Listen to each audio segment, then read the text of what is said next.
What does it mean to be free if the chains are not on your hands, but in your mind? Welcome, my dear friends, to the Global South's favorite fireplace, where the tea is bitter, the fire is warm, and the truth, well, the truth sometimes burns. Tonight, let me tell you a secret. They say colonialism ended, but have we checked our minds lately? We may have thrown away the British governor, but we still think and can understand each other in English. We may have chased out the French soldier, but our children still read that Napoleon was greater than their ancestors. We may have buried colonialism, but coloniality still dances in our living rooms, wearing Gucci, sipping imported coffee, and judging our accents. We are like that man who swore to quit drinking, only to be found sniffing the bottle cap. Yes, the colonizer may have left, but the perfume of his power still lingers in our brains. Why else do we bleach our skin? Why else do we name our children after kings who never knew us? Why else do we argue about who speaks better English, while laughing at the neighbor who pronounces philosophy instead of philosophy, but never laugh at ourselves for mispronouncing words in our indigenous languages? My people, colonialism was like that guest who overstayed his welcome, ate all the food, stole all the furniture, and left. But coloniality is the ghost he left behind, still haunting the house, whispering, "You are nothing without me." But don't worry, tonight Sankofa is talking to us, this bird from Akan wisdom that dares to fly forward while looking backward, carrying the egg of memory in its beak, telling us it is not wrong to go back for that which you have forgotten. So tonight, let's sit by the fire, let's laugh at ourselves, cry a little, and most of all, let's remember. For the African mind can only be free when we learn the secret art of going back to fetch what coloniality made us forget. Now, let's first break it down. Colonialism was the invasion, land stolen, bodies enslaved, kingdoms dismantled. It had a beginning, and yes, it had an end. But coloniality, as Anibal Chihano tells us, it is the afterlife of colonialism. It is not soldiers and ships, it is systems and psychology. It makes us measure intelligence by colonial languages, beauty by European standards, and progress by imitation of the West. Nelson Maldonado Torres calls it the coloniality of being, where, even after independence, we still carry the belief that to be African, for example, is to be less. So, you see, my friends, colonialism was the occupation of land. Coloniality is the occupation of the mind. Let me tell you a story. In one of Africa's cities, a young graduate named Amina walks into a job interview. She's bright, confident, and brilliant. But the panel looks her up and down. One whispers, her English sounds too local. Another says, she doesn't have a Western degree. A third asks, does she really understand global standards? Amina leaves the room crushed, not because she was less qualified, but because coloniality still writes the job descriptions. It says, we want Africans who sound foreign enough to be respected, but local enough to be cheap. And you see this everywhere. In our schools, children are punished for speaking their native languages. In our universities, where citations from Europe are theory, and African thinkers are reduced to case studies. Oh, how I dream of a church where angels are painted black. Jokes aside, my friends, coloniality is that silent virus still running in the background of our mental software. The colonization project was systematic. The colonizer didn't just want our land, he wanted our souls, the genocide of indigenous languages, education, and culture. Ngugi wa Thiong'o calls language the means of spiritual subjugation. In the colonial schools, children were beaten for speaking Kikuyu, Yoruba, and other native languages, and English, for example, became the passport to respect. Language is not just words, it's memory, rhythm, and worldview. To lose it is to lose yourself.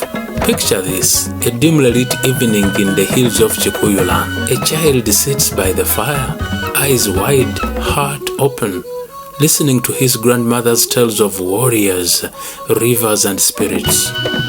Each word glows like a coal alive, sacred, rhythmic. One day, the same child goes to school and the teacher says, "Do not speak that language, it is primitive." And just like that, the fire begins to dim. That, my friend, was the day the tongue was punished. That was the beginning of the quietest genocide, the killing of memory. Ngugi said, "Language carries culture, and culture carries the body of values by which we perceive ourselves and our place in the world." Language is a philosophy hidden in Proverbs, memory woven in melody, identity whispered in rhythm. When a people lose their language, they lose their mirror, and when they look into the future, they only see the reflection of another. To speak English was to be seen as intelligent. To speak your mother tongue was to confess your poverty. And so Ngugi said, the bullet was the means of physical subjugation. Language was the means of spiritual subjugation. When you teach a child to despise their language, you do not conquer their speech, you colonize their imagination. Even after independence, the colonizer's voice remained, whispering through textbooks, policies, and classrooms. You see it today.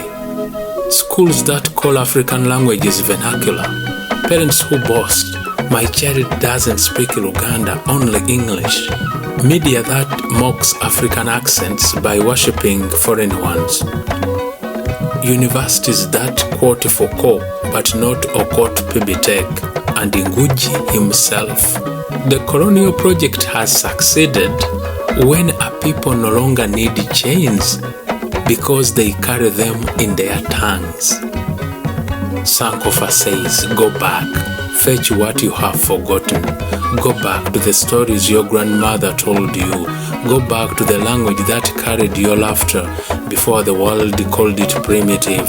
Go back not to dwell in the past, but to rebuild the future on the roots that are genuinely your own." Because to decolonize the mind is to perform Sankofa. To reach backward for language, your rhythm, your truth, and carry them proudly into tomorrow.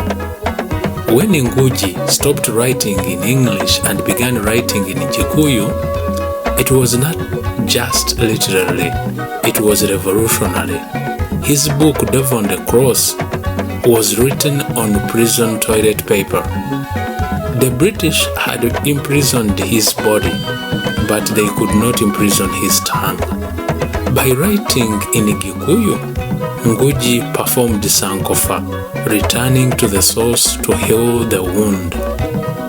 Today, colonization wears a new face. It hides behind social media, globalization, and pop culture. It doesn't beat you for speaking your language. It makes you laugh at it. It convinces us that success means sounding less like yourself. That is why Ngugi and Sankofa's voice still echo. If you know where you come from, you will know where you are going. So how do we decolonize the mind today? Reclaim language. Speak, write, and create in African tongues. Let indigenous languages enter the podcast. Let these precious cultural banks enter the coding class. If our languages do not live in technology, they will die. Redefine education. Teach African philosophy, science and history not as a footnote, but as foundations. Why should our children know Zeus and not Ogun, Socrates but not Tahotep, Shakespeare but not Okot Pibitek? Culture revival. Celebrate African art, dress, music and food not as exotic but as expressions of identity. Afrobeats, Nollywood, Amapiano, these are not just art forms, they are acts of resistance. Critical thinking. Ask, whose knowledge am I consuming? Who benefits from my ignorance? As Frantz Fanon said, each generation must, out of relative obscurity, discover its mission, fulfill it, or betray it. Spiritual reconnection. We need not reject Christianity or Islam, but we must remember the spirituality of balance, nature, and community. The drum, the cross, and the crescent can coexist if they remember the rhythm of respect. Let's be honest. Some of us are so colonized that we rename our children Travis and Melissa, then struggle to pronounce Nankunda or Ntambula Nalwo. We name our salons Paris Beauty, but mock the woman who braids her hair under a mango tree. That, my friend, is coloniality, sitting cross-legged in our living rooms, scrolling our feeds, sipping imported coffee and laughing in the corner. So, here we sit by the fire. The flames dance, the tea cools, the truth burns. Africa waves her flags of independence, but coloniality still whispers in her ear. Sankofa tells us, go back, pick up the egg of your heritage, your language, your stories, your wisdom. Ngugi, Biko, Nkrumah, they all left us one truth. Africa will never be free until the African mind is decolonized. So I ask you again, my friends, what does it mean to be free if the chains are not on your hands but in your mind? Remember, the fire burns not to destroy but to purify. Let this be our Sankofa moment. Remember, to rebuild, to reclaim. Thank you for watching.